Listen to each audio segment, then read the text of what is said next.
Very nice to see you all here. Please, thank you.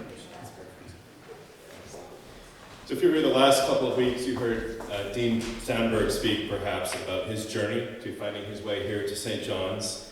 You heard Howie Anderson speak, quite an amazing story with his deep knowledge of the history of this church and its bold endeavors over time. Today you're hearing from me, a new member. My wife, myself, and my family just joined St. John's in 2019.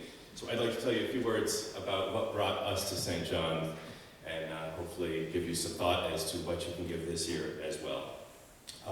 We moved from the Washington, D.C. area in 2019. Very excited, in fact, about the community Minneapolis offers as a whole. And we were looking at many aspects of that community as we chose a neighborhood, and we were looking for a church community as well.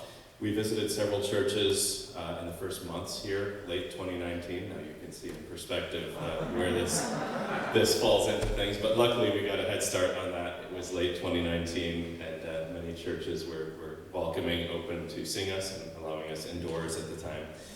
But I should say when we came to St. John's, we were immediately impressed with the community here. We were very impressed with the clergy, the lay people, just the welcomingness of the diverse community here overall. And we immediately liked it. We live not too far away. We thought this would be a wonderful home for us. And we proceeded with the Inquirers class and became formal members of St. John's late in 2019. We've been very happy here. We found an inquisitive, welcoming, intellectual community of faith, all things we sought. A wonderful children's program. The last two speakers may have not had the immediate experience of that we do with children of 5, 2, and 1 right now. And then, of course, a couple of months later, COVID hit, and we were sort of locked out from many of our community engagements, church included. But we were very impressed throughout with the outreach, all of the efforts St. John's put together to stay connected. I can say with our family certainly, and I hope with many of you as well.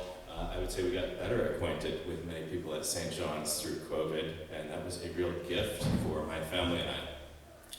We're still struggling a bit with 3 young unvaccinated children about bringing them indoors unnecessarily, so I'm here alone right now. But when I told my oldest son, Ned, who's 5, this morning that I'll be going to church, he said, "Well, Mom, when can we go too?" So I was very pleased to see that, and I think it's reflective of the connections we've been able to establish with St. John's in just 2 years, and most of that through COVID. But we remain very grateful for everyone here and the wonderful community we've found here, and we hope to continue building those bonds.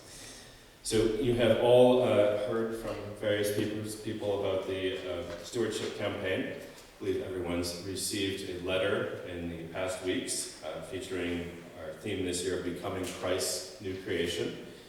You will have with that a pledge campaign card, and I think you know we are looking to identify pledges by the end of this month to begin planning for next year. Last year was slightly uncertain. This will give us the advantage of having more lead time to plan for the coming year.